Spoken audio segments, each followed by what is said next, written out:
ਦਰਿਆ ਦੇ ਵਿੱਚੋਂ ਅਸੀਂ 6 ਨਹਿਰਾਂ ਬਣਾਵਾਂਗੇ, ਚੋਲਿਸਤਾਨ ਨੂੰ ਆਬਾਦ ਕਰਾਂਗੇ। ਤੁਸੀਂ ਇਹ ਮੈਨੂੰ ਦੱਸੋ ਕਿ ਤੁਸੀਂ ਸਾਰੇ ਪੰਜਾਬ ਦੇ ਕਿਸਾਨ ਤੁਸੀਂ ਇਸ ਮਨਸੂਬੇ ਨੂੰ ਮੰਨਦੇ ਹੋ, ਕਬੂਲ ਕਰਦੇ ਹੋ? ਲੇਕਿਨ ਕਿੱਡੀ ਵੱਡੀ ਵਾਰਦਾਤ ਹੈ ਕਿ ਮਨਸੂਬਾ ਬਣਾ ਕੇ ਇਸ ਮੁਲਕ ਦਾ ਜਿਹੜਾ ਕਮੀਨਾ ਹੁਕਮਰਾਨ ਤਬਕਾ ਹੈ ਉਹ ਇਲਜ਼ਾਮ ਇਹ ਦਿੰਦਾ ਪਿਆ ਕਿ ਅਸੀਂ ਪੰਜਾਬ ਦੇ ਕਿਸਾਨਾਂ ਨੂੰ ਅਸੀਂ ਉਹਨਾਂ ਨੂੰ ਜ਼ਰਖੇਜ਼ ਜ਼ਮੀਨਾਂ ਕਰਕੇ ਦੇਵਾਂਗੇ। ਔਰ ਪੰਜਾਬ ਦੇ ਕਿਸਾਨਾਂ ਦਾ ਹਾਲ ਹੈ ਵੇ ਜੋ ਅੱਜ ਦੱਸਿਆ ਸਾਥੀਆਂ ਨੇ ਸਾਨੂੰ।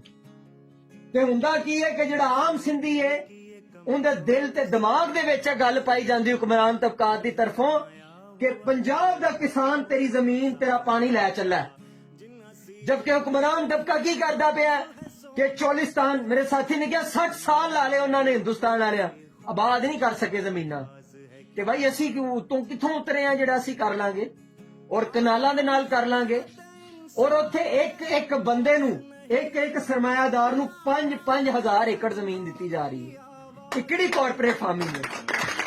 ਅਸੀਂ ਰਿਆਸਤ ਦੇ ਇਸ ਮਨਸੂਬੇ ਨੂੰ ਰਿਜੈਕਟ ਕਰਨੇ ਆ, ਇੱਥੋਂ ਦੇ ਪੰਜਾਬ ਦੇ ਕਿਸਾਨ ਰਿਜੈਕਟ ਕਰਦੇ ਨੇ।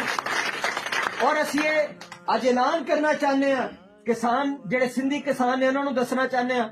ਸਾਡਾ ਸਾਥੀ ਬਲੋਚਿਸਤਾਨ ਤੋਂ ਮੁਜ਼ਮਲ ਕਾਕੜ, ਇਹ ਵੀ ਖੇਤੀਬਾੜੀ ਨਾਲ ਮੁੰਸਲਿਕ ਹੈ, ਇਹਨਾਂ ਦਾ ਜ਼ਰਾਤ ਤਬਾਹ ਹੋ ਗਿਆ। ਇਹਨਾਂ ਨੂੰ ਪੁੱਛੋ ਕੀ ਜ਼ੁਲਮ ਇਹਨਾਂ ਦੇ ਨਾਲ ਹੋਇਆ। KP ਦਾ ਤਬਾਹ ਹੋ ਗਿਆ। ਇਸ ਮੁਲਕ ਦੇ ਕਿਸਾਨ, ਇਸ ਮੈਂ ਕਹਿੰਦਾ ਸਾਊਥ ਏਸ਼ੀਆ ਦੇ ਕਿਸਾਨ, ਇਹਨਾਂ ਦਾ ਦੁੱਖ ਦਰਦ ਦੇਖ ਕੇ ਸਾਡੇ ਵਾਸਤੇ ਸਿਰਫ ਟਾਸਕ ਹੈ ਕਿ ਅਸੀਂ ਆਪ ਤੇ ਲੜਨਾ ਹੀ ਲੜਨਾ ਹੈ। ਇਹਨਾਂ ਸਾਰੇ ਕਿਸਾਨਾਂ ਨੂੰ, ਮੁਲਕ ਦੇ ਕਿਸਾਨਾਂ ਨੂੰ ਇਕੱਠਿਆਂ ਕਰਨਾ ਹੈ ਔਰ ਜਿਹੜਾ ਆਲਮੀ ਸਾਮਰਾਜ ਹੈ ਔਰ ਇਸ ਮੁਲਕ ਦਾ ਹੁਕਮਰਾਨ ਕਮੀਨਾ ਤਬਕਾ ਹੈ ਉਹਦੇ ਖਿਲਾਫ ਜਦੋਜਹਿਦ ਕਰਨੀ ਹੈ। ਇਨਕਲਾਬ ਜ਼ਿੰਦਾਬਾਦ।